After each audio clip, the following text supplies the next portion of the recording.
Hello, hello.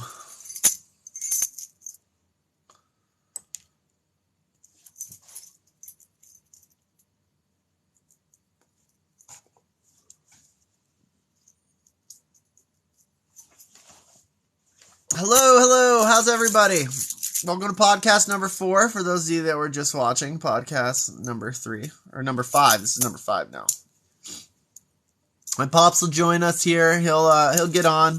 This one we're going to talk about like what really how when like the first live kind of changed everything we were doing for us. And that's I think we'll discuss on here. We'll discuss some of the interviews we've taken with Russians. We've had several Russians call in and talk to us, about why their propaganda is better than ours, just things like that. So it was a really interesting perspective we're going to talk about. We'll also talk about Plur and what he's got going on because he's been a major guest in a lot of my lives. I've been promoting his team pretty hard, actually. It seems like a pretty good organization to jump on board with, especially if you're looking to go to Ukraine. Driver's Ed joined. That's cool. That's a cool name. Welcome, everybody. Welcome. While we're waiting for my dad to get on and do the podcast, any of you have any questions you want to ask? Anything you want to discuss?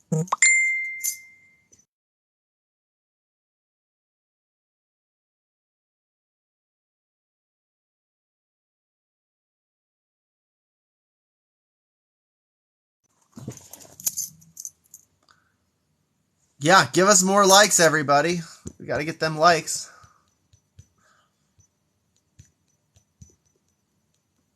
This is just... it can zoom! Holy cazoli, I didn't know it could zoom. Oh, that's good to know. That's good to know. Sneeze if you're okay. I cannot command a sneeze to happen at will. I don't know. I'm weird like that, maybe. I'm doing good, though. Thank you. Right now, we are getting ready to do our next podcast. We just did one with my dad. It's Millennial X Podcast. You can check them out. We're on Spotify, Apple, anywhere you can find a podcast. Currently, I'm just sitting here. I've got some plans to maybe go to Oregon today or tomorrow. So I'm trying to get all of this out of the way. We know it's been a while since our last podcast.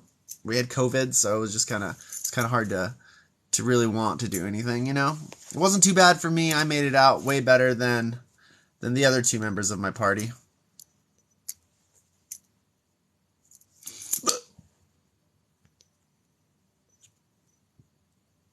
Invite. Huzzah. Anyone else wants to join, feel free to call. So the podcast has kind of dictated, it's just been a documentation of our journey from the time we left Salt Lake City, got, Poland into Ukraine, left Ukraine, the time in Hungary. We've covered up to the point where we are now. And now we're this podcast, will be kind of about like the things that really motivated us to take a step in a new direction. Mostly for me, it was a series of lives that we had done where we had people calling in and discussing lots of different things. Yeah, so the podcast went really well while we were over there. So we felt like we would continue it into our podcasting so that people could come and be a part of it. And then they could also go and listen to it if they want as well. But we're only doing one a week on live, except for today. We're doing 2 of them on live. But the rest of the time, you'll be able to pick up 2 of the podcasts that weren't done on live, and the other one, you can join us if you like. We're always open for questions. If you have specific information about the topic we're talking about, then feel free to ask for an invite. We'd like to bring people on and get your opinion of what's going on as well. So we do like the talk show host aspect of it. It's kind of cool. Yeah, it's super cool. So our first live was actually pretty incredible. How many people do we end up having on that? 23,000 people. Yeah, we're at 78 right now, but yeah, we had a good run. So, what's your favorite thing about doing the live podcast? So the live thing that I like, this aspect of it is like The video aspect of TikTok can be really tough to wrap your mind around, right? Like people are just like really mean or they're really supportive. It's just like seems like just a conflict area where people are just going at each other left and right. When we got on live, it was nice because everyone watching was able really to capture the content of our character. You know what I mean? It became like the question of these dudes are scamming us like just went away, because it was like you get to see us and interact with us, and you get to see like how consistent we are and our belief systems and stuff. It just like it brings like a whole level of authenticity to the whole project that I No, really. I yeah, I absolutely agree with that 100%. And it was fun to be able to hear from people and see what their questions were, which I think will really lend well to our new subject matter. And for Yes. those that haven't listened to the other podcasts, um, so we've switched from documenting our time together in Europe to go over and help in Ukraine, and we're moving to some subjects that are, I wouldn't call them controversial by any means, but they are definitely things that you either have a strong belief for or against, usually. Or you just Those, don't know it, you well, know. yeah, and usually those are the people that are against, right? They're like, well, I Yeah. I believe that the pyramids were built by, a million slaves. Period. That's it. They were there for someone to be buried in, and that's all there is to them. I don't care about what other information comes out. And what's really cool about that particular subject is it's continuing to grow. Yep. They're getting in and they're doing radar and they're measuring energy levels, and they're finding that these structures have so much more to them than just stone, right? Yeah, I mean, so what a lot of people don't know about the Great Pyramid of Giza is that it's made of quartz crystal. So every stone has inside the limestone quartz crystal. And what for people that don't know that, quartz crystal actually generates electricity. Um, so whoever built the pyramid went to extremely, extremely like precise measures to make sure that what they were getting is what they wanted. So a lot of people don't know a really nice watch doesn't use a battery. The really nice watches use a piece of quartz crystal that's under pressure. And when it's under pressure, it creates what's called piezoelectricity. It actually releases energy. And each stone has these aspects of quartz crystal inside of it. They're fitted together so well. I mean, we're talking almost incalculable weights here that are just like so perfect. Like so when the Great Pyramid is aligned to true north, right? Not to magnetic north, which is like constantly changing and which is pretty easy for the ancients to figure out, but to the planet's true north within like 1/18th of an inch, and that's human error right there. You know what I mean? Like these things are so precise. Well, and that's better than normal human error for something that large. So much better. Another thing is like your modern skyscraper is allowed to. It's called sinkage. It's allowed to sink 1 inch. Oh, I like that question. It's allowed to sink 1 inch into the earth, every 100 years. That's what a modern skyscraper is allotted to. The interesting about the pyramid, which is built upon sand, is that it hasn't sunk an inch in its entire existence. That might be because at the very core of it, there's a chunk of bedrock it was all built upon. We don't exactly know. What do I think's missing from the top stone? So the top stone was it's called the capstone. It's what they put at the very top of all the pyramids. Um, my theory is that a civilization predating 10,800 years, a civilization that was here in the Ice Age, created the Great Pyramid as an energy mechanism, as a power plant to make energy. So I think the capstone was comprised of some form of gold and crystal at the top that allowed for wireless energy transmission. Yeah, and since gold is one of the bests, I don't know why I Oh, added an S there. earthers. Yeah, Uh, one of the best conductors there is. yep. Yeah, I think that's a really good guess. Yeah, I'm not saying they weren't smart. What I'm saying is that the Great Pyramid of Giza was a power plant. So whoever made it was incredibly intelligent, and it wasn't the ancient Egyptians that did it. In fact, there is not one single document of a blueprint for the pyramids ever being made, for documentation of when they were made. A lot of people say slaves, but what you don't understand is that in the old dynastic kingdom of Egypt, when it was known as Kemet, there were no slaves. So it's not possible for it to have been built that way. And again, like there is proof that these pyramids did something. There is proof that they were constructed as a teaching tool to the later generations of mankind. There is, however, no proof the earth is flat.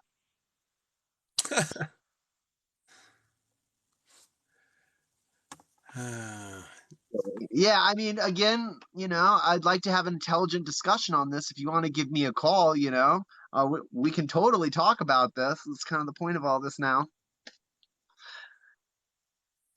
No proof of power plants. Okay, so actually, there's this really fascinating book called Pyramid Power. It posits that in old times there was a canal that was built from the Nile down to the base of the Great Pyramid of Giza. They pumped water in there and created, like, when you're in a bathtub, you can like move the water and it flaps the side.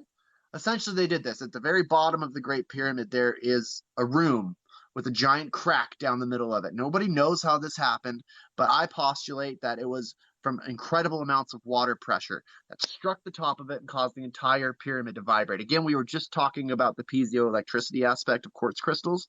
So when you start to get it and you give that zing, it starts to vibrate. Now, there is proof that there were chemicals that were dumped into the queen's chamber and the king's chamber to create a hydrogen reaction. This is widely talked about. There is evidence of it behind the closed doors of the pyramid chambers, which are these long shafts that go in. We don't really understand how they were opened or closed, but we do know that there's a rock placed in the middle of this shaft. They call it the spear, the soul shaft, where the soul follows out after death. Again, these are not reincarnation machines. Yeah, again, thank you. Truth is, they were built thousands of years before the Egyptians inhabited them. The same thing happened in South America and Central America with the old Mayan ruins. When the Spanish people came there and discovered it, they were like, "What the fuck are you guys doing over here? Like, how did you do this?" And the ancient Mayas and Incans, they said, "No, we're just the keeper of these sites. We didn't build them." What are your thoughts on the recarving of the Sphinx? A great fucking question. So, Robert Schoch, who's one of my favorite geologists, he was actually he's kind of banned from Egypt now. They don't let him go there because he looked at the base of the Sphinx and he saw that that was not wind or sand erosion, that it was water erosion. Yeah, and this would have only happened at a time about before 10,800 BC, the period of the last ice age.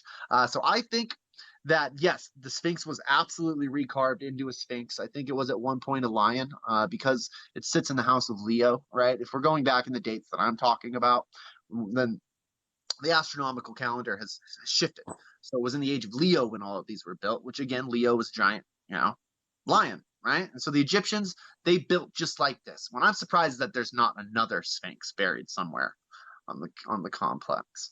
Well, and there No. very easily could be. They're unburying temples all the time on those flats. So, Oh yeah, I mean, like a lot of people don't understand like what sand can do to a city. It can just erase it, and yeah, completely engulfs it.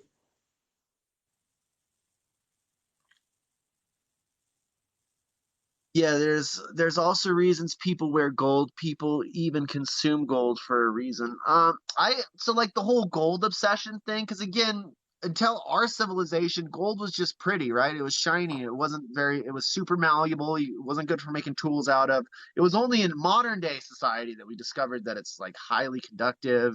It blocks radiation.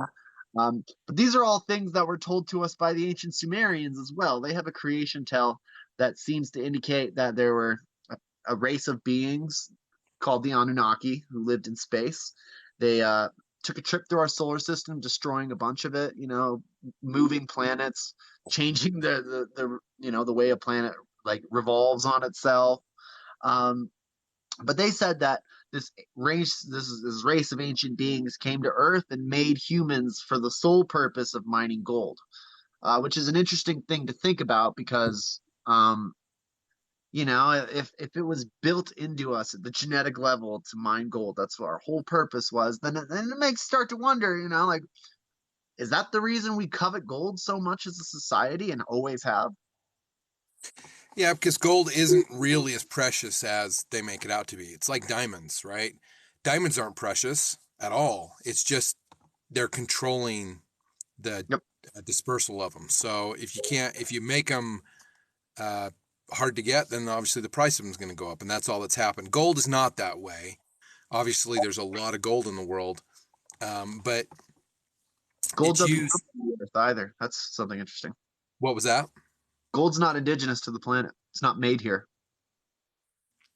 What up, Eddie? Well, I don't know what you mean by made here, because none of the minerals that we have here are made here. But Well, like they're complex geological processes that cause certain rocks and things to form. right, Gold was brought here on meteors a long time ago. Like most of the gold hit the earth, when it was in a molten stage. So most of it's at the core now. But yeah, gold has come from meteors that struck the planet. And that's a fascinating thing to talk about. well, Microbes, gold. what that lets you know is that gold is in abundance in the universe. Yeah, yeah, it is, and I mean it's highly. Yeah, this person says that they're. Thank you, thank you. I've been studying this subject matter for a very, very, very long time. I don't believe everything I think is true. Like, again, give me good sources and good evidence, and I'll change my theories as I have been doing. For a very long time, because there's a story on the planet that we're not being told. Right? It's a pretty complex story. Um, we just don't know shit, and that's the problem, is that a bunch of archaeologists in the last 200 years were funded by very Christian institutions. And so when the funding comes from that kind of a place, you're expected to cater your results to fit the person paying your pocketbook. And unfortunately, as we're all starting to learn, Christianity doesn't uphold super well in modern times, right? So these belief systems, these antiquated belief systems, got to go out the door. And the only way to do that is to reevaluate everything we've ever been taught. Well, and it's important to note that the Spaniards and the Romans, and especially when we got to the Roman Catholic time period, these people were paid, like you said, to go out and do the exploring, but they also had these really, really strong beliefs. And if they didn't match those beliefs, then they just got hidden, right? They were Yep. just glossed over because they didn't fit inside of what the God principle said, right? The And if it didn't match those beliefs, then they would get rid of it. And it didn't matter what it was, whether it was people that were speaking out against it or artifacts that they couldn't reconcile with those beliefs. This lady keeps asking me to come over to her house. I don't even know who you are.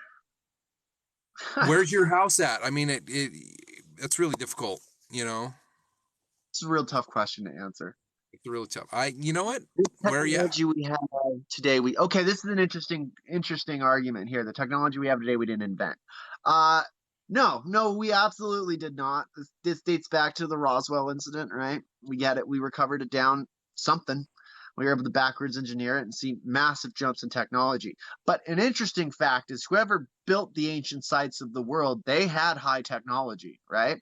Like if you look at Pumapunku, which is in Peru, in the hills of Peru, or Sacsayhuaman, you can see like laser marks on stone that we didn't do, and I mean, there are stones fitted so perfectly together in the world that are, hundreds of tons a piece, and we can't fit a razor blade in between them. Like that's indicative of a high technology if I've ever seen one. We're just kind of rediscovering things. Like I've always kind of wondered, like, what would it be like to get on like the Atlantean internet, right? Because like our internet like generates at a certain hertz or a certain frequency, and we log into that frequency to access the information.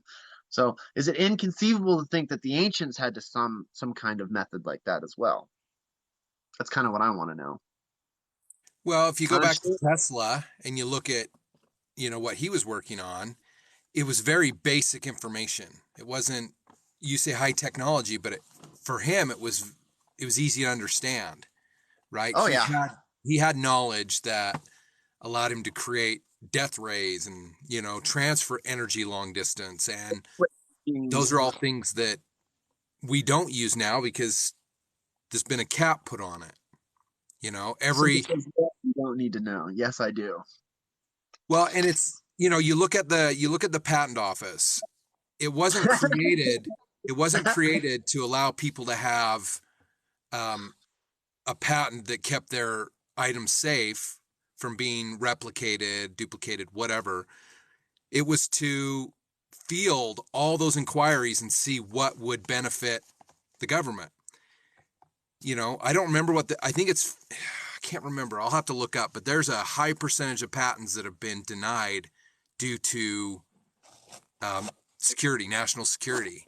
Security reasons. Well, I mean, look at like the hydrogen cars that came out of the 60s and 70s. Like those were just completely dismantled, you know? Yep. Those were, and there have been a bunch of carburetors that have been built over combustible engines that you can feed it so many things that are renewable and they put out zero carbon emissions. So why would you buy those and put them on a shelf unless it was for money? All it comes back to is like, I hate when people like sit at the altar and worship Thomas Edison. Like that is one of my least favorite things because it's like you guys understand that the world we live in today is because of Thomas Edison, right? Like Nikola Tesla had the idea of giving free energy to everybody, and it was only when when Edison came up and was like, "Well, no, I think we should actually be charging for this." That's why he ended up getting all the movement and the energy game. And so we end up paying for resources we don't need to be paying for to make somebody else rich. And that's essentially all it is. That's why the patent offices happen the way they do. It's why patents are stolen, discarded, burnt, even. Yep. Like many of the institutions that y'all stand at the feet of and worship are lying to you at inherently dangerous levels. Like, do you know how many artifacts the Smithsonian has dumped into the ocean because it didn't fit their frame of everything? Think about the giant skeletons. We're not talking 20-footers. We're talking the ones who were found in New Mexico, 150 years ago, 12 feet tall, all armor and shit. They don't talk about that kind of shit. Pre-flood energy. Okay, we're going to get to that. Somebody says, no, that's silly. It won't change your path. You obviously don't know what it's like to have real information because it can absolutely change your path. If you get the real information, then it's only then can you make educated and calculated decisions, right? Yeah, Research the Garden Smithsonian has, they're one of the biggest institutions that has tried to protect modern civilization through removing certain information. Because if that information comes out, then all of a sudden people are no longer going to be tied to the need to buy electricity from whomever. Yeah. Supporting, religious. So the religions and the governments are the two that control the world, right? That's what y'all call the Illuminati. Right. And if you completely buy into those things, then you're going to discount all the other information. All that stuff that's been hidden or thrown away or destroyed, you discount it anyways because it doesn't fit inside of that worldview. Yep. But if you're willing to open up your mind a little bit and look at these things, then your worldview begins to change. Unless you're just going to completely deny everything that you see. And that's the problem. A lot of people won't deny it. So if that information gets out there, it causes problems. And Hold then up. Smithsonian is dumping artifacts. I mean, yeah, they have a long history of taking artifacts out into the Atlantic Ocean and dumping barges of them. Yes. Look up any of the number of giant sarcophagus that were found in Southern America at the turn of the 1900s, even earlier. Yeah, it happens. I mean, there's what are called out of place artifacts that just don't make any sense. Nobody can explain them, so they either discredit or get rid of them or hide them deep in the basement. Yeah. In fact, they hide lots of things in the basement of every museum, and it's like, yeah, I guess they could just be like waiting to be brought out, but after 60, 70 years, they haven't been brought out. Somebody said the giants. I'm not a huge giant person, the whole argument there were giants upon the earth. Um, I mean, there are people that grow extremely tall. Do I believe in red-haired giants with double row teeth coming out of the woods and eat Native Americans? I don't know. I haven't seen any proof for it, but it's a nice story. Right. Well, and you have to understand that you look at you go to the Vatican and the stuff that's buried in the Vatican. We don't know what it is. We just know that there's way more than they're willing to let people go in and see. And just by saying, no, you can't see it, lets you know that there's a reason for it. Yeah. And I mean, at some level, I understand that there are documents down there that, if exposed to the air and the light of the modern world, they would disintegrate almost instantaneously. But again, it's not like they're uploading those documents onto a computer somewhere for all of us to research. I mean, look at what happened in Nicaea in 1293, right? They wrote the Bible that y'all read today. They took out the ancient aspects of the Bible. Like, there were whole stories that early Christianity was like so devoted to. You know what I mean? Before there was the book of Genesis, there was the book of Enoch, and they took that shit out, clean cut, just gone. And it's like the same thing happens in modern day times too, where Yep. we write a narrative that we want the people to believe, and they just all jump on board with it. Yeah. Well, a Yeah, good example of modern day times is 9/11, right? There was a huge narrative there that took us into a war through lies, deception, whatnot. Whether or not you believe that 9/11 was a false flag or not, everything that came after it was. Wasn't a false flag. It was wrong. There were no weapons of mass destruction. There weren't, it was all about the industrial complex, and that's all it's ever been about. Check out Immortal Technique. He gets into this stuff real good. Yeah. So there are a lot of pieces, and it comes from a lot of different directions. A lot of it is smoke screens. A lot of it is accurate information. What we hope to do is bring accurate information in our podcast to you guys in the future. Yep. Let's see. What reason would they have to do that? I truly have no knowledge on this. The reason that it's so, the way I see it is, if we learned that there was other ways of having our world operate, like, so we got to understand, right? Whoever was building the mega complexes in the Ice Age, whoever was doing, what they were doing, they had a uniquely a different understanding of how the world functions and how we as a species function within that world. Our society has gotten to a point where we've almost destroyed our planet. We're not living in harmony with the energies of the universe. We're not living in harmony with the energies of the planet or the music of the spheres, right? And I think if we were all to really discover that like, you know what, we don't actually need this money thing to survive. We can all band together and have like a society where we just help each other instead of compete with each other. That would be incredibly dangerous to the framework of our world. If we ended up uncovering ancient technologies that are on the verge of magic compared to what we can do, like we would seriously start asking some questions, like like, how the fuck did they figure this out? Where did they go? What happened to them? Essentially, like, they were killed off. It happens. I think that's one of the reasons that we don't necessarily talk about it so much, is because the ramifications of what happened to that society. You know what I love about the whole flat earth thing? The guy that launched himself up a couple times, ended up dying in the last one. He felt like if he could get high enough, he'd be able to see that the earth was flat. Instead of getting in a commercial airline that goes up to 60,000 feet and looking at the world and realizing it's not flat. So right.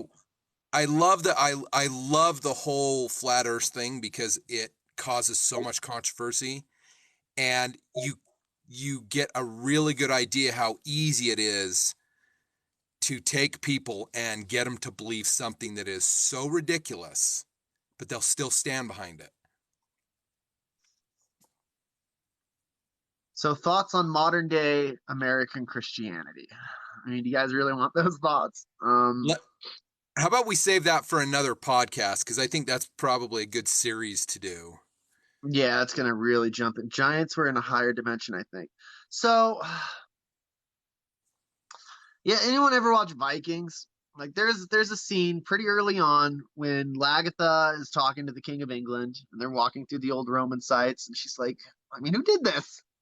Who built all this? And the king says, people think it was giants. And essentially it was. So the word giant, right? It can have different connotations, right? A giant, you could call the Romans a giant, right? They had achieved great things. They became giants among men, right? But when I say giants, I mean like I don't know, 12 to 20 foot tall people that were talked about in early Christian works and stuff and Native American philosophies and beliefs. So do I think that they descended from a higher plane of existence? No. I think they probably evolved in this plane of existence if they were real, and I'm not saying they are. Because again, I don't know. But no, do I think that they were higher dimensional beings? No, I think that there are plenty of higher dimensional beings interacting with this third, fourth dimension, and lower things from other places. That's why I'm not like a ghost person necessarily. So someone's bringing up You can leave then, buddy. Neil Tyson admitting you can't see the curvature. What he's talking about is if you look out horizontally, you can't see the curvature because it's too wide. But if you look straight ahead vertically, up and down, you'll notice that you can only see so far and it disappears.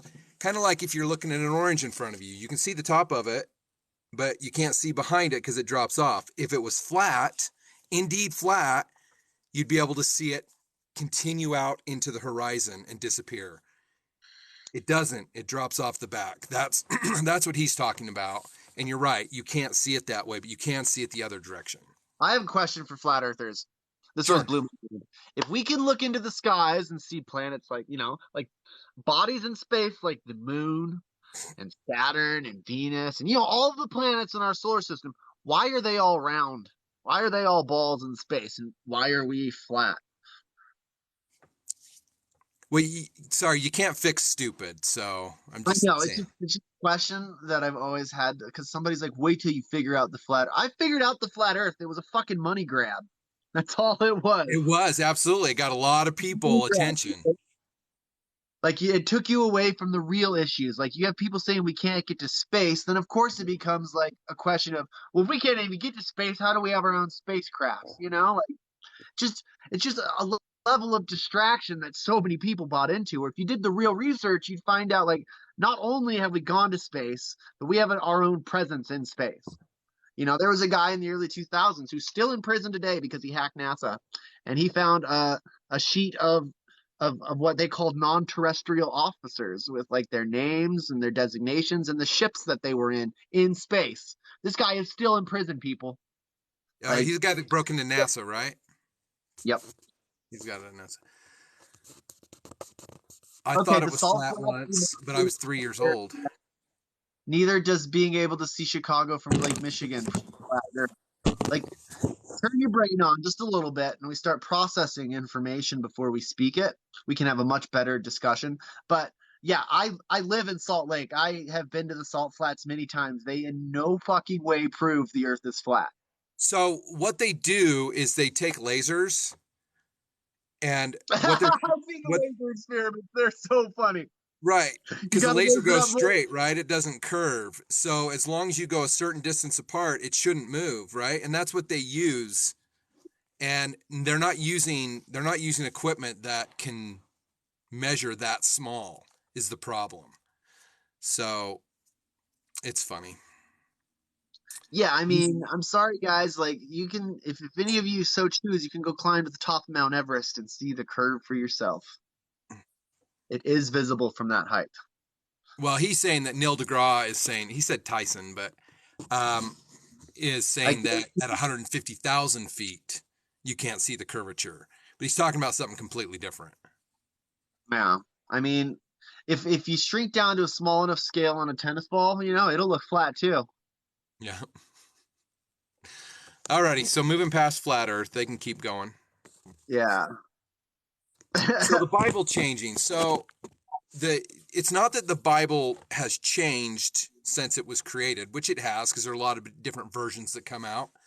Right. But when they came together, it was, we have all these different beliefs. We have people that are pagans. We have people that are Christians. We want to get everybody believing the same thing. And so they pick and chose what worked for what they were trying to create. Now they had to, first of all, they had to interpret everything. They had to, right? It wasn't written in English. So they had to interpret it. And that's why you find problems with it between versions, because people interpret it a little bit differently. But then they leave out what doesn't support what the faith at the time believes. So you're going to have anything that shows women having power completely taken out of it. You're going to find more than one deity completely taken out of it. You're going to find all these things that worked at the time, which today we know now there are lots of books that are missing, a lot of books that were misinterpreted. Did you And know that go ahead. Christianity originally started as a feminist belief system? You know? No, I didn't know that. Yeah, it originally started out. So like most religions actually do start out not like hijacked by men, and like, you know, it was like the whole like the worship of the Virgin, right? That's where it all kind of started. The problem And it is was they didn't even make her divine until well after.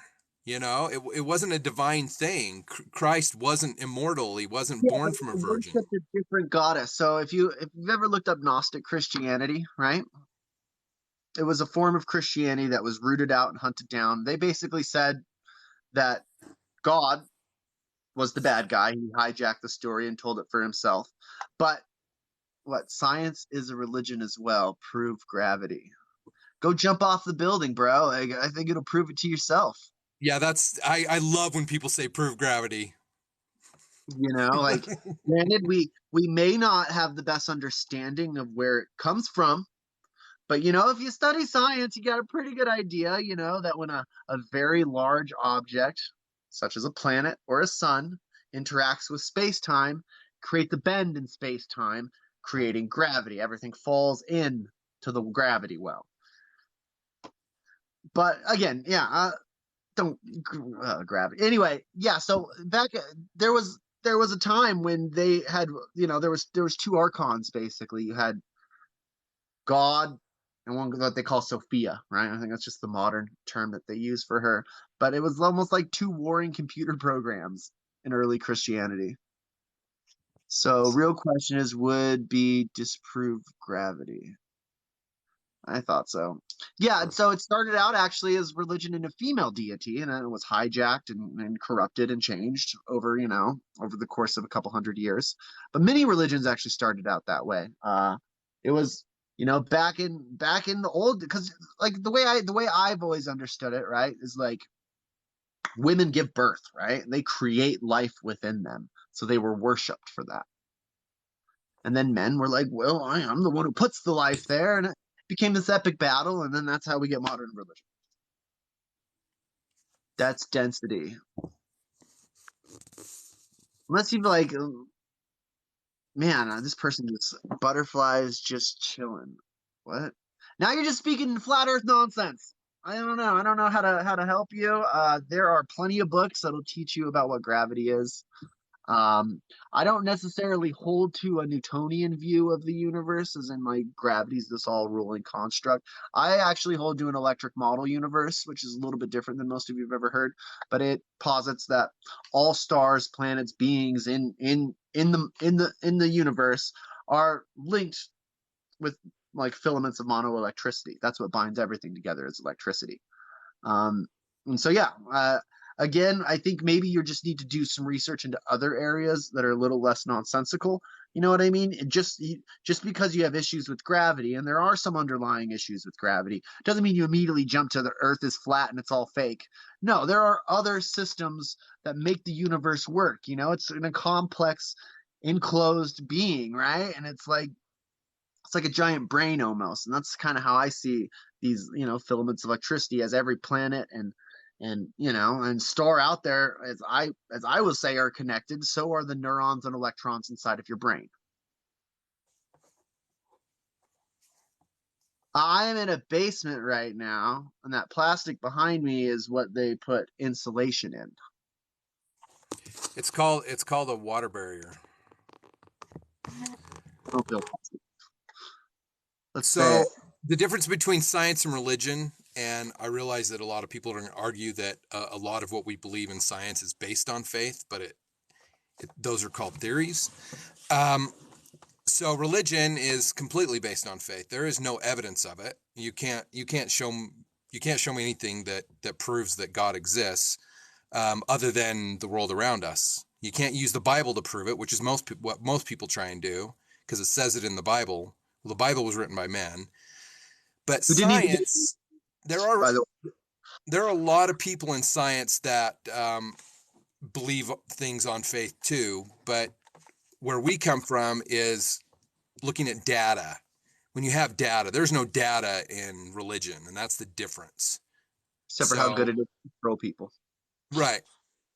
Yeah, but data proving it doesn't exist, and until it does, that's where it's going to sit, is in a place of make-believe. Yep. It doesn't mean that there's not a God. It doesn't mean that there's not some kind of higher power. It doesn't mean that there isn't some greater thing going on, but I have yet to see any proof of it. Exactly. And I mean, I could recommend a couple, combinations of psychedelics to let you look at the framework of the universe. But that information is very hard to bring back into this world, if that makes sense. You actually can measure gravity. You absolutely can measure gravity.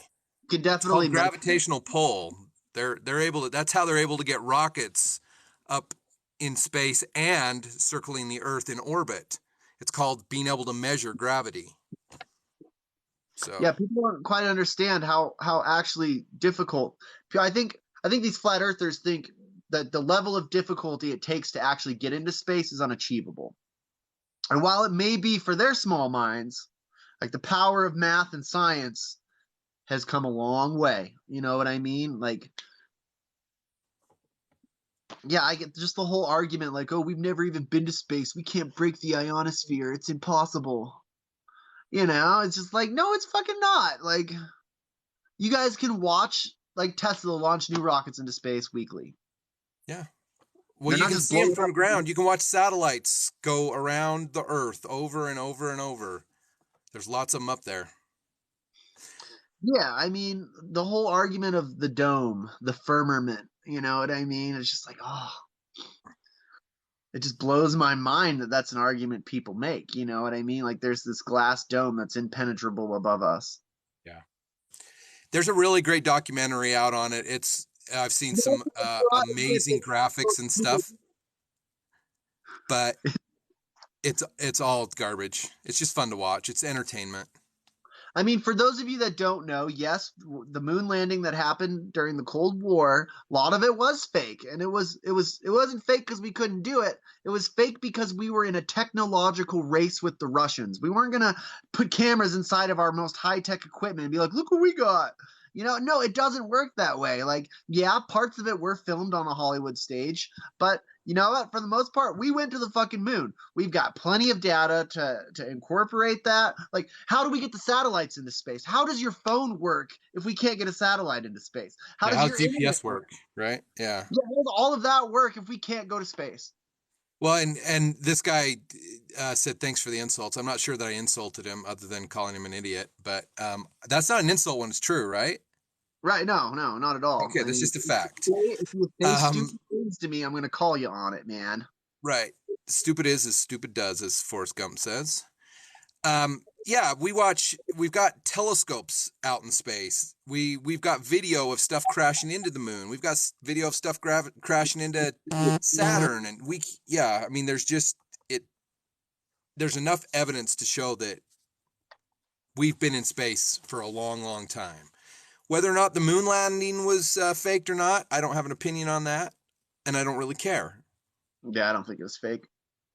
I think parts of it were definitely, like Yeah, there were some parts that were suspicious, but again, we're at the height of the Cold War at this point. We can't just. Oh, that's really cool, Sam. Looks like his dad was a frogman, so he was one of the people at the Coast Guard that got in and got the guys from the capsule. That's cool. Have you ever seen the looks on their face in that first press conference after they came back from the fucking moon? They look Uh, I have. I beautiful. don't. Yeah. Oh, there's like this scene where like Buzz Aldrin, he's just like, well, if it wasn't gonna happen now, it's gonna happen sometime. Because like there's a bunch of reports that like they weren't alone on the moon when they got there, on the medical channel going back to Earth. Like they're on the rim of the crater and they're watching us right now. Like there's a reason we didn't go back to the moon, obviously. We went there, but there's reasons we didn't go back. What up, Plur? How you doing? Ooh, funny bone. Ooh. Ooh, that hurt. We're just having a discussion on apparently it's moved to why the flat earth is a bad argument. It was a podcast about the lives we did with you and the Russians, but it's completely changed. Yeah, we're it having did just not feel fun good. talking to people online.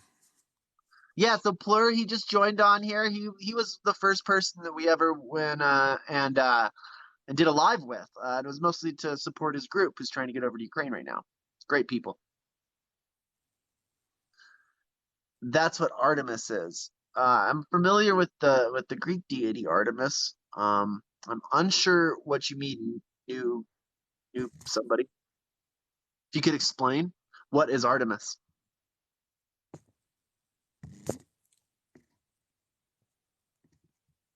First thought you were pretty smart when I see your paper, and that really disappoints me. Yeah, it happens. I don't know what to tell you. I used to smoke like 2 packs of cigarettes a day. And so I'm no longer doing that anymore, and I feel real good about that. I've actually haven't I haven't purchased a pack of cigarettes in a long time. Doesn't mean if they're not offered, I won't take one though. Artemis missions for the current mission is NASA to go through the moon via SpaceX. There's some weird shit going on with the moon. The moon is like of all of the bodies of space that we can observe, it's the weirdest. Like so weird. Like the moon is they dropped 2 Apollo satellites into it and it rang like a bell. This is not documented on the NASA website. There's also something on NASA all of you could look up called X points, which are fascinating. NASA is so far ahead of the game that like a lot of their job is honestly photoshopping. That's another reason people come to say like NASA's fake and stuff is because like, I mean, if you guys knew the things they had to airbrush out, like, yeah, I mean, it would freak you the fuck out. Can you imagine seeing a 5 mile long craft just sitting on a crater at the moon? Like that would just lay down and mind your. Nobody needs to mind their own business. This is a happy discussion, people. Move it along, or go with the flat earthers. Either way. Yeah. Kidding, guys. Yeah, I got about 10% of my phone left here, so we can go for a little while more.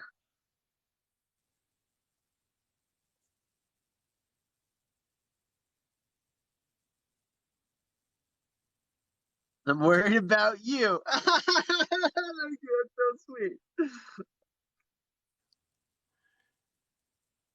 Yeah, so the study that does there is that the sun's pole does flip every couple of years, and we see heightened solar activity from those. Like, what's real scary about the sun is like there have been solar flares in the last 200 years that would have destroyed the grid that we live on today. Yep. It is fate. It is just like so a lot of you don't know like that there are inherent dangers to living on this planet.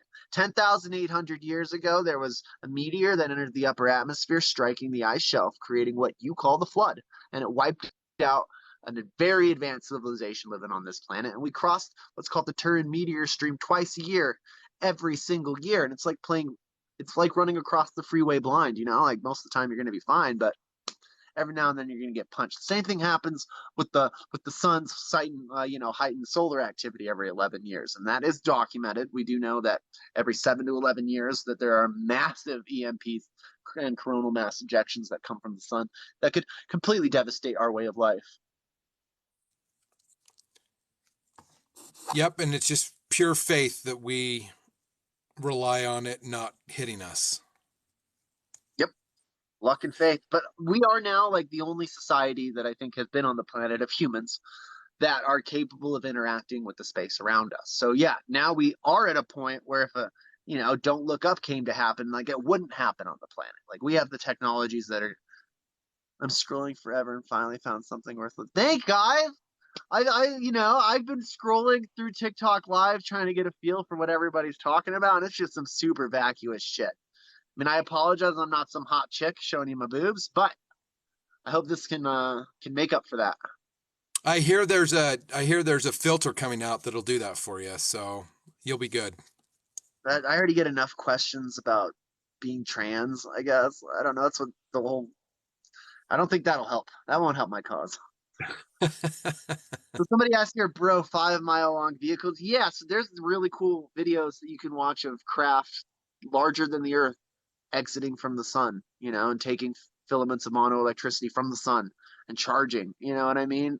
Like we live in a crazy world now. There are huge crafts that fly in and out of the moon. The Chinese just picked like a massive fleet entering the moon a couple of days ago. And we live in a time now where that information is not going to be so hidden anymore. Like now with the Pentagon videos coming out, like we know there are beings from other spaces here. Whether they're ultra terrestrial or extraterrestrial, we're not entirely sure. If I could get one on here to interview, that would be amazing. How am I still standing after 11 kids? Well, luckily I didn't have to birth a single one of them. So I'm good.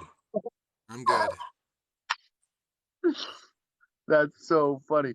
Yeah, guys, there's no reason to be like have like hate like heightened anxiety or anything, like if a comic, like I said, we're one of the first species that like of humans that are able to actually control the environment around us. So you shouldn't be worried about getting struck by a meteor and dying, but we should all know that that is a possibility, and it did wipe out a pretty great civilization before us. Yes, 11. They're not there. I didn't birth any of them, so we're good.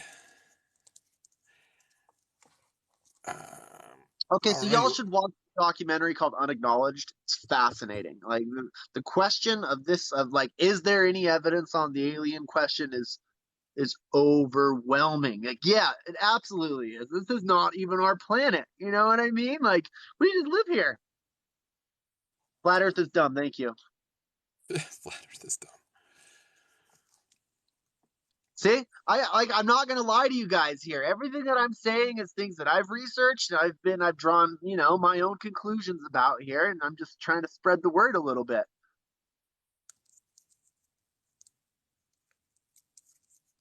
Yeah, this person's funny. Flat Earth is dumb, but giant fleets of sun charging aliens is totally legit. Like it is. There's plenty of videos out there. That being said, you can't believe everything you see on video. This is true. Do some research.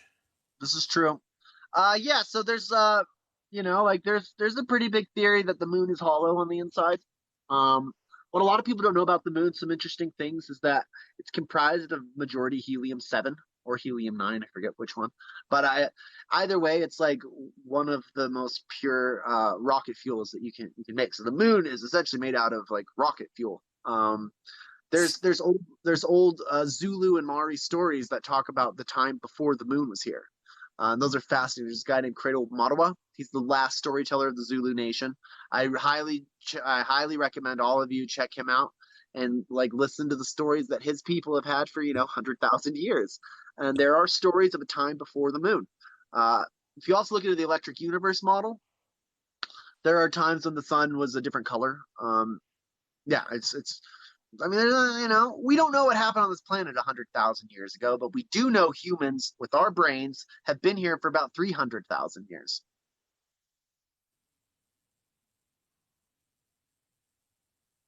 Waiting for the rest of my packages. Yeah, no one talks about these things because, like, again, I guess it's more interesting to the average person to, like, dissect why Will Smith struck Chris Rock than it is, like, why are extraterrestrials visiting our planet on a daily basis. What color was it supposedly? So there's the red sun argument. The electric universe model posits that we were part of a smaller solar system at one point that moved around Jupiter or Saturn. And that was our sun, but it came into contact in a binary system. It came too close to the yellow sun that we have now, and under the electricity, these one of these two bodies is going to cancel the other out, and they'll start rotating around each other. So there is ancient African belief systems that the sun was red at one point, and that temperatures on the planets were not so crazy. We didn't have as many crazy seasons. Yeah, it was the induction of the yellow sun that we now have that like canceled out the larger sun, because it has energetically more oomph to it.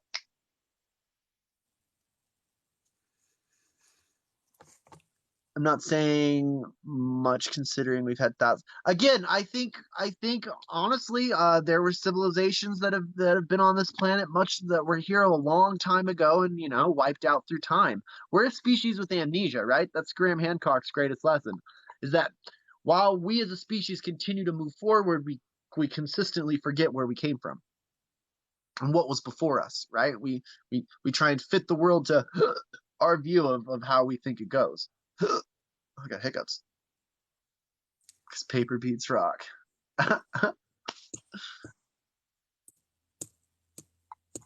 For argument, pretend there was a perfectly logical explanation for the pill craft. I think there is a perfectly logical explanation. There is somebody inside of it flying it around. Where did they come from? That's the real question.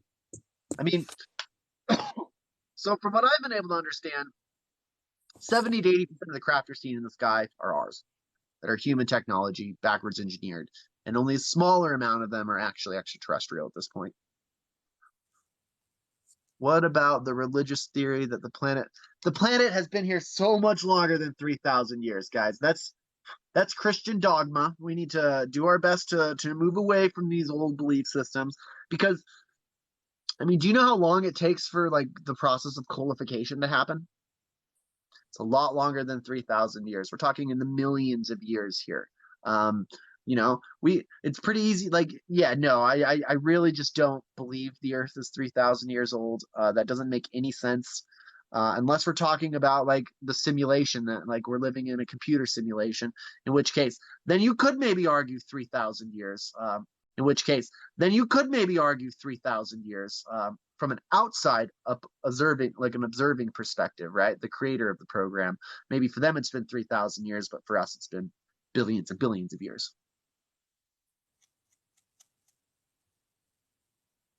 What's a reasonable explanation for that other than aliens? Again, I believe I don't think there is any explanation that can come without extraterrestrial influence, right? So my theory is that Roswell happened, in the 40s. We got several downed alien craft. We figured out how to take them down, and then we started backwards engineering, and we didn't make a lot of progress, I would say, until the 60s, 70s, and then we start to see a technological boom on the planet, right? Yeah, there's no logical reasoning that we went from there when the first spacecraft was found to now that we went from there when the first spacecraft was found to now without help. Yeah. We had without some sort of technology to help. Yep. And reverse engineering is the most plausible. But Tesla often said that he heard from other beings. Nikola Tesla, not the corporation. Exactly. So, maybe he was just a mad scientist, and maybe he was getting information on a different level. Yeah, so somebody says you're just completely cool with aliens. I've seen so much. Like in the skies over Amsterdam, we saw 17 different craft of 3 different classifications. I've seen craft, and we got it on video too. So video. I've seen these craft within 20 feet of my presence with witnesses. You know what I mean? Like, yeah, the question of are there extraterrestrials, number one, is how can you even ask that question? Do you know the size of the universe? Like, I've heard it once said that for every grain of sand on the earth, there is a life capable planet in the universe. Hey, Tommy, so you have to understand where we're coming from. The Bible was created by man. It was written and interpreted by man. So any predictions, anything that's in there is it's just like Lord of the Rings, right? It's an amazingly put together story. So yeah, the if you just research where the Bible came from, you'll understand that it's not what's the word I'm looking for?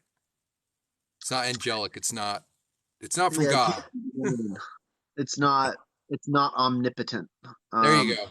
There you I go. think I think the way you should look at that is like look at Nostradamus. You know what I mean? He was able to make a lot of broad stroke. Like it's so there's something called cold reading, right? Hang it.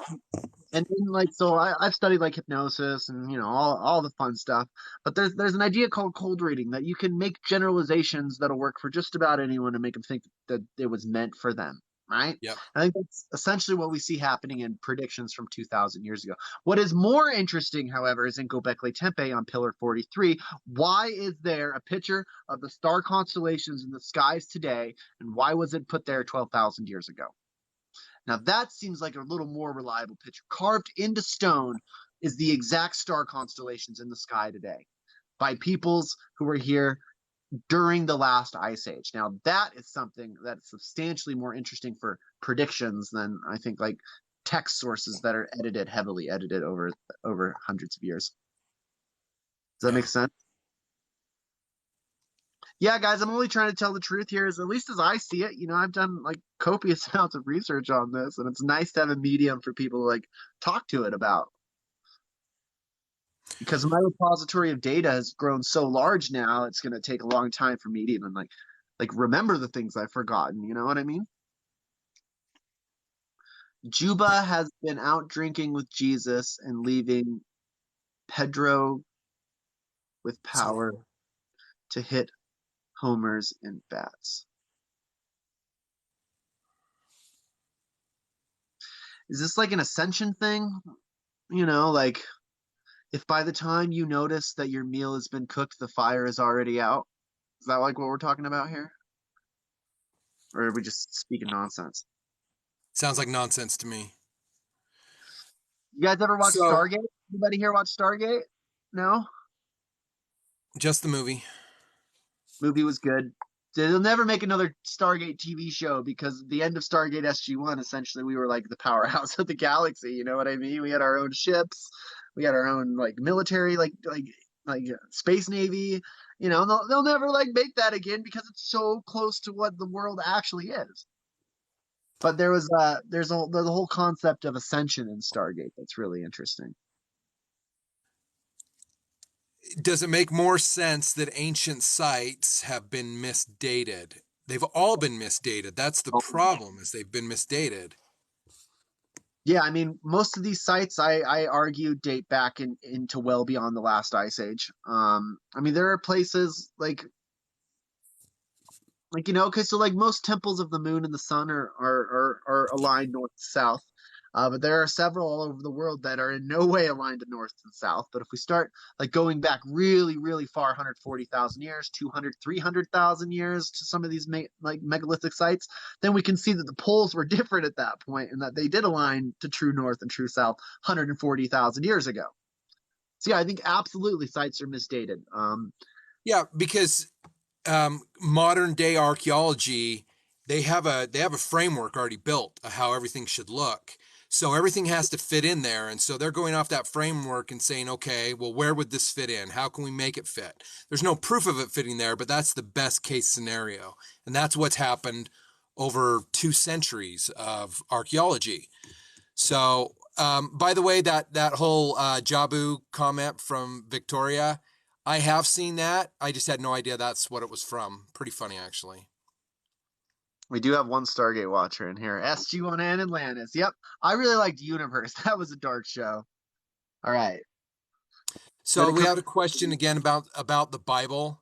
Reading that. Which how was okay, so I don't understand how the Bible is upheld as the word of God, but yet fully created by man. That's one Easy. of the. The church says it was. No. That's it. So like, That's where it comes from. Catholicism The has like church. a bunch of these ideas that don't like that only hold ground when you really like have to explain it in a God context. Like, anyone know what the mystery of the incarnation was? I think this will answer this question really well. In Catholic belief systems, the mystery of the incarnation is held that Christ, Jesus the Christ, was both man and God at the same time. That he was God on the earth as a man, right?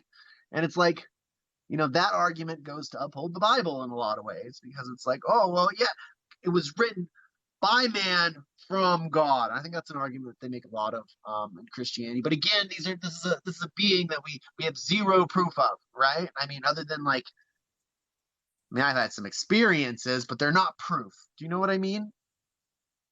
Yeah. And so is lack of proof of the inverse? That's a question being asked.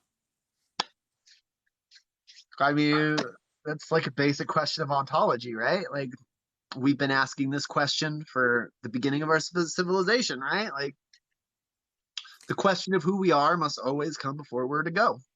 Somebody says, were either of you raised religious? No, no. I mean, I he wasn't tried raised to make me as religious. Mormon. This did happen, but no, it What's didn't that? stay. Somebody asked if either of us were raised religious. No. Although we were both raised in a very Christian dominated society here in Utah, the Mormon Church, who they take it one step further and say that they have a book that was actually written by prophets and through the power of God was translated into a book called the Book of Mormon. So they went one step further. Rather than taking a book called the Bible, which was written by man, basically it was a compilation of a lot of different books that had been written up to that time, none of them being apostles of the so-called Jesus Christ. But they were stories written and then compiled and edited, and then we get the Bible, right? Book of Mormon, a little bit stronger argument is that it was written by prophets through ancient times from about 600 BC up to the 1200 AD-ish time, and that all those books that were written on plates of different metals, one person called Mormon was told as a prophet by God to take all these and abridge them down to something that would be easier to digest. That book was done, and his son took that book. Actually, he took that book and went and buried it somewhere in North America. Joseph Smith was told by an angel to pick it up, translate it. So the Mormon Church did the Catholic Church one better by saying they cut out the middleman, and this was all written by actual prophets and was translated by a prophet of God. So that's just it's an example of trying to create a structure that has more legitimacy to it than the Catholic Church's Bible has. Yeah, it's a tough endeavor. Yeah, and the Mormon Church is a pretty big church, really, when you look at the amount of money they have. They're like one of the richest people, on the not planet. so much. So somebody here said, I like this question. How do you feel about the concept of ancient aliens, and do you believe they influenced anything? So all of the knowledge that I've acquired started out, episode 1, season 1 of Ancient Aliens. I start being like, wait. Like, at first when I started watching this, I kind of made fun of Ancient Aliens for a long time, but then I started like really putting pieces together and being like, wait a second, we are not being told anything. Do I believe in ancient aliens? Yes. What I think happened is, like, they are visiting us today, they were visiting us back then. We were a much more advanced civilization. I'm sure we had like goods for trade. You know what I mean? I'm sure we were interacting on a galactic level with these other species. And then the cataclysm of 12 of the end. So for those of you who don't know, the last ice age, the end of it is called the Younger Dryas. And there's a real big theory posited by Graham Hancock, and like dozens and dozens of other scientists that a meteor struck the Earth during the end of the Younger Dryas, because we see a cooling and heating period that happens where where global cataclysm is like more than we've ever experienced. We have ice on the Earth, and then one day the ice is gone, and it's like in like less than 10 years, all the ice is gone, and then it refreezes again, creates another ice age. I think this part of humanity's history is where the extraterrestrial influence really stopped happening, where they're like, oh, well, I mean, they were cool to observe and talk with at that point. Because you got to remember, in the Egyptian time of Zep Tepe, the time before the flood or whatever, uh, that that there were what are called the kings lists of ancient Sumeria and of ancient Egypt, where like kings lived for hundreds of thousands of years and stuff, and their rules were much longer. And I think those were extraterrestrial in nature. Yes. But do I think that they built like the pyramids or any of the great sites? No, with the exception of Sacsayhuaman, I do actually hold the contention that that was not a human-made site, and the architecture on it is just so different from anywhere else that you see in the world. This is a site in Peru that is high in the Andes Mountains. We're talking like, you know, lack of oxygen levels. And it's these like 30 to 50-foot zigzag walls that have like the stones are puzzle pieces just fit together with no mortar or anything, you know. One stone has, I think, 8 sides to it, you know, and these are all just like jigsaw pieces fit together. So I don't think that was a human, and I don't think that was necessarily a human construction, but I think it's one of the few. So lack of no different than ancient mythology. Yeah, I mean, except for like it's all allegories, right? So like ancient mythology, the Bible, the Quran, all of it. It's just ancient allegories, right? It's Well, all and essentially it's just a way to teach you a lesson that not easy to teach. it is, and I really like. God, I think it's what is the name of that? The Zeitgeist movies. Zeitgeist. Yeah, they go into the ancient. There's a really good explanation of how the Son and the 4 apostles and those things came together, and it is none of it's based on religion, and it's a very very compelling argument. Unbelievably compelling. But again, come down first.